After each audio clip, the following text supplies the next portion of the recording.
Hello guys, magandang araw sa ating lahat. Nandito tayo sa ating YouTube channel. Pagbigyan ito, mag-reaction tayo, no? Magbigay tayo ng reaction, opinion dito sa pangyayari. Nako po. Nakakabahala na ang mga admin ni Sara dahil ang mga kakampi ni Sara ay dalhin doon sa daig, no? Mga senador. So, ibig sabihin may mga warrant na bilang mga akusado sila, no? So, mga kababayan, ay tayo po ay magbigay ng reaction, no? Opinion. Hindi kaya kulang kayo rin magbigay ng reaction, opinion sa ating mga kababayan, mga kakampi ni Sara Duterte, mga senador, no?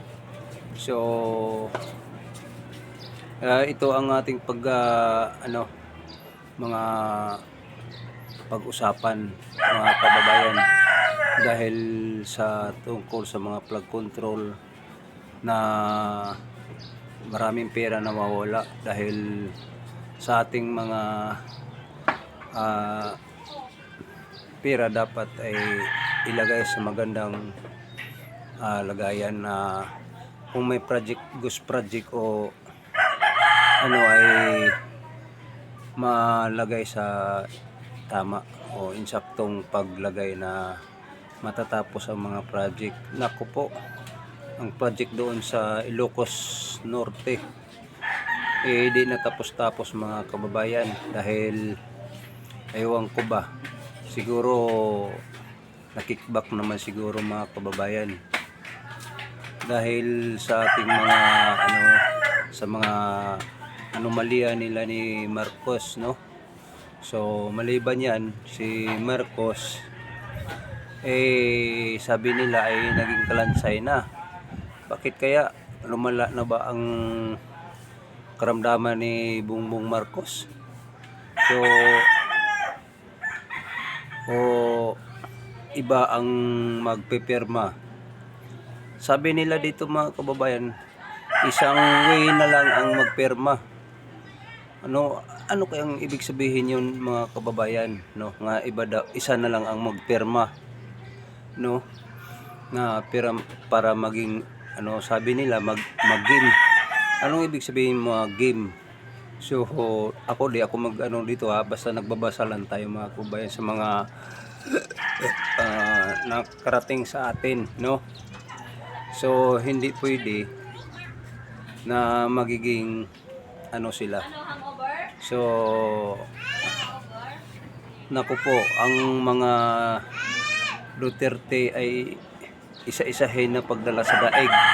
So tama siguro nga, di ba sinasabi ko ng mga kababayan, nga tayo po ay ang sinabi ng nakaraan natin ay ang Marcos admin ay nagbigay ng pundo sa ICC.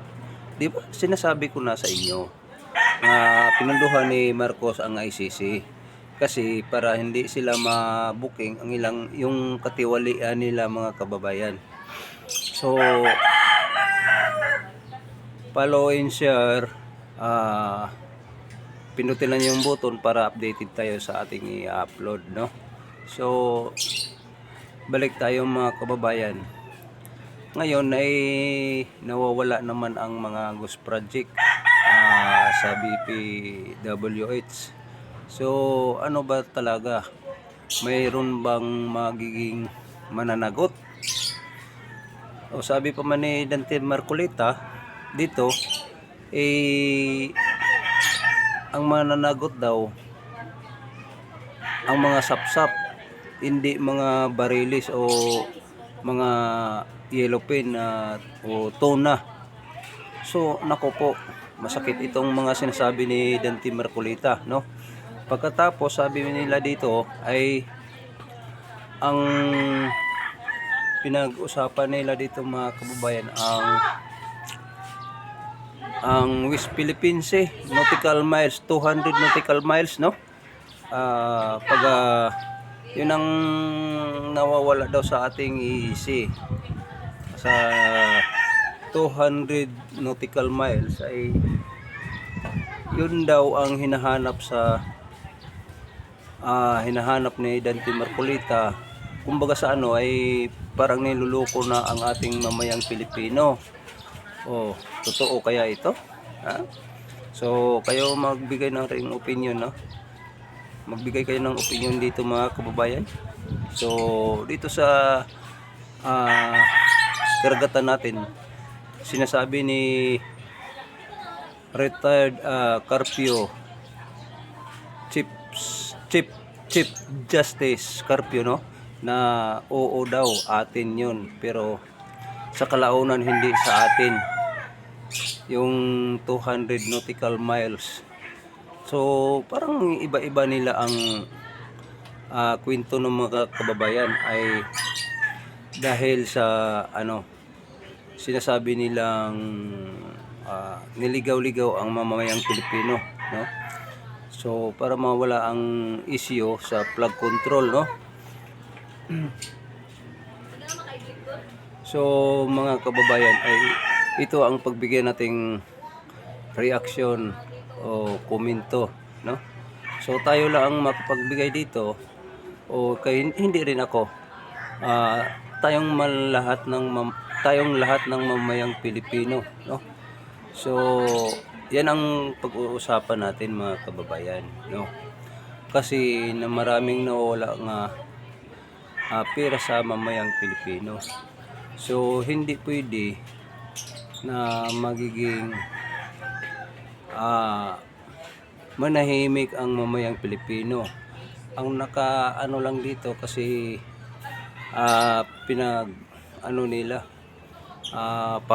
ipahuli sa ICC yung mga kakampi ni Sara Duterte, dalhin daw sa daig. So malupit talaga yung mga Marcos mga kababayan dito, no? So balik-balik tayo kay Marcos, no? Si Marcos ay naging kalansay na. So isa na lang daw, no? Isa lang ang hindi pa makapirma. Sus, parang ano na talaga siguro ay parang ano na, no? So dito tayo ay nagbigay lang reaction, opinion, no? Bigyan natin opinion to o reaction. Kasi mga kababayan na parang ibig sabihin na malapit na mawala sa mundo ang Marcos admin. So dili rin sinasabi ni Claire na ang tagapagsalita ni Marcos na hindi talaga sinasabing o lumala ba o hindi, para malaman sa mamayang Pilipino kung sino ang kapalit ni Marcos. Pero automatic ay kung sino ang Vice President automatic si Sara Duterte yan, di ba? So tayo ay hindi maliligaw, pero niligaw-ligaw na nila ang mamayang Pilipino. Napunta na sa una plug control, sunod na punta na sa ano tawag nito, sa karagatan natin, no? So ngayon may ebidensya si ano dito, si Dante Marcolita, si Attorney Carpio, retired Attorney Carpio, sabi na niluloko daw ang mamayang Pilipino. O tingnan natin kung sino ang nangluloko sa mamayang Pilipino, no mga kababayan. Di ba sila? Hindi, para sa palagay ko, hindi marunong mangloko to si Dante Marcolita sa kuan sa mamayang Pilipino. Dahil alam naman natin si Dante Marcolita, no? So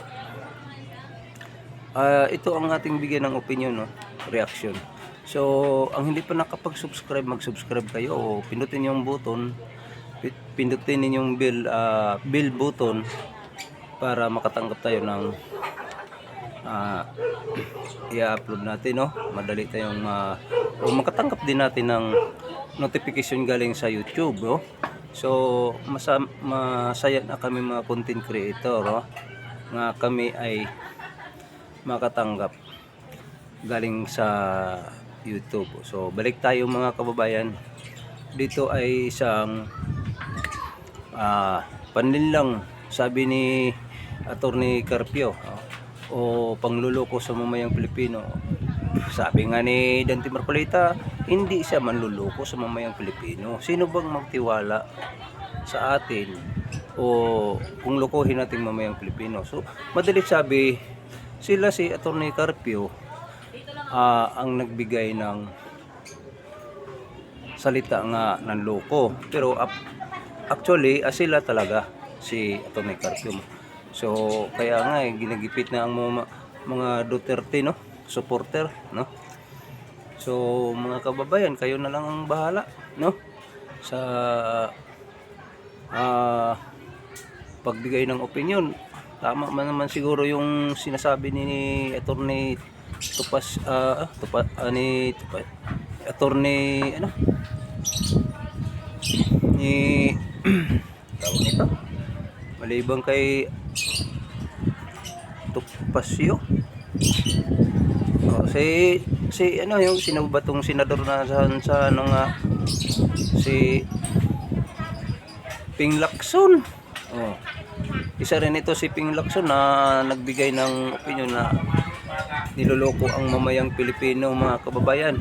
So totoo ba kaya ito? Hindi sila pa kaya ng loko sa mamayang Pilipino? Nasaan na ba yung, balik tayo, nasaan na ba ang flood control? Nasaan na ang flood control? Bakit nawala ang isyo? Bakit napunta tayo doon sa ating karagatan? Ang layo namang diskusyon yan, ha? Ang layo namang diskusyon, yung sinasabi nila, ang pinag-usapan natin dito, flood control.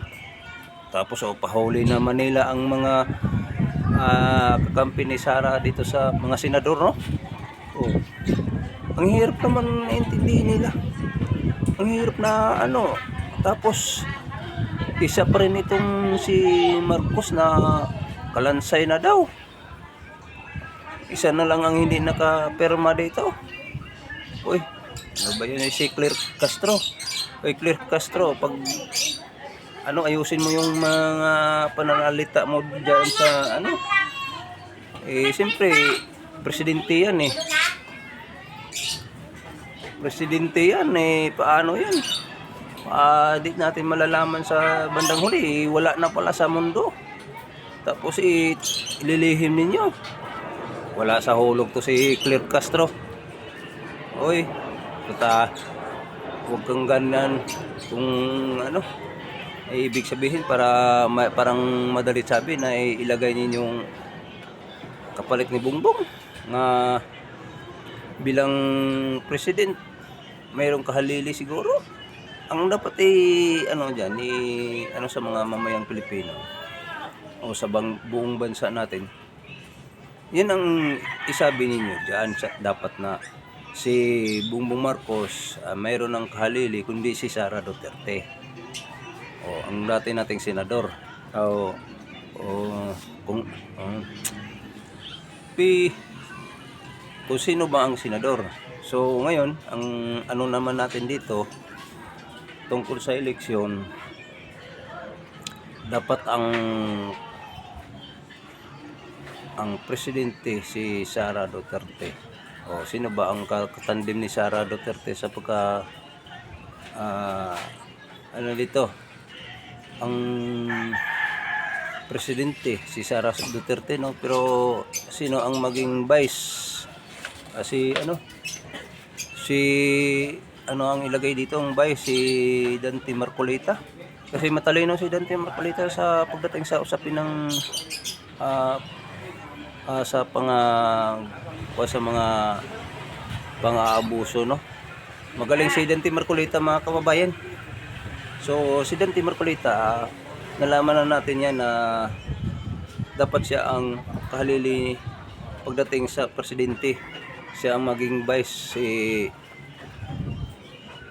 si Dante Marcolita, mga kababayan. Dapat siya Dante Marcolita, no?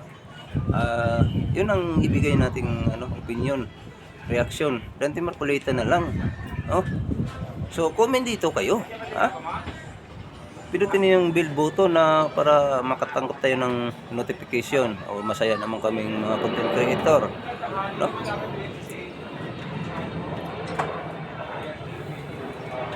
So, balik-balik tayo mga kababayan. Ang mga senador ay isang ipapadala naman sa daig. Naku po, matindi tong labanan sa ano no. Pero ewan ko kung magpuntahan pa sila kung mayroon naman tayo ditong konstitusyon no. Yung sinasabi nila ay labag yan sa konstitusyon. Hindi na ayon sa ito. Mayroon naman tayo dito mga kababayan na ano, yung mga ombudsman, mayroon tayong huwis, balaod na para sa atin. Hindi, bakit dalhin pa doon sa ibang bansa? Naloko na ng ating gobyernong BBM. So mga kababayan, yan ang mahirap mga kababayan sa ating bansa. Ibang lahi na ang maghusga sa ating mga Pilipino nga nandiyan nakaupo sa gobyerno. No? Pagka wala tayong karapatan nga magsalita sa ating bayan dahil ang may binigyan ng jurisdiction ang ibang lahi. Pero nabuking na ang ICC mga kababayan. Nabuking na ng ICC sa mga gawa nila. So gawa ni Bongbong Marcos, nabuking na. Pinunduhan na nga yan ng ICC ni Marcos. No? Pinunduhan nila. So grabe, grapalan na to sa mukha, no? Pakapalan sa mukha. Grapalan talaga. Mga kababayan, grapalan. Wala nang magandang matino dito sa ating bayan na magdadala sa ating panggobyerno. Pero ang matino dito mga kababayan, sabihin ko sa inyo no, si Sara Duterte, si Dante Marcolita, ang matino dito mga kahalili ni Sara Duterte maging vice ni Sara Duterte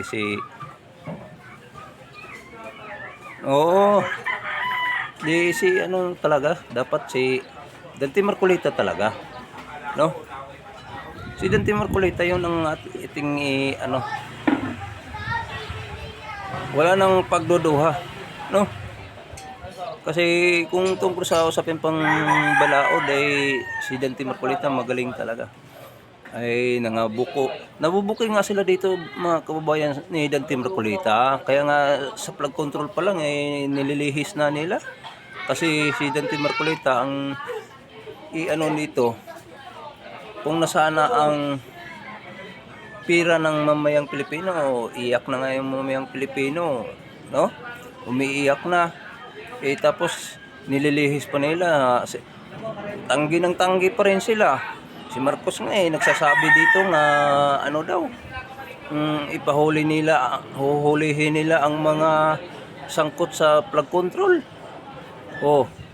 Ayun pala number 1 pala si Marcos na sangkot sa flood control. Di ba isang kasinungalingan? Tayo pa, ang mamayang Pilipino ay niloloko. Hindi tayo nang loloko sa mamayang Pilipino. Yun ang sinasabi ni Dante Marcolita. So, hanggang dito lang tayo mga kababayan. Maraming salamat sa atin. Ang di pinakapindot, pindutin ninyo ang bell button para updated tayo sa ating i-upload. Tapos masaya naman kami mga content creator nga makatanggap dito sa galing ni YouTube channel. Galing ni YouTube, masaya na kami.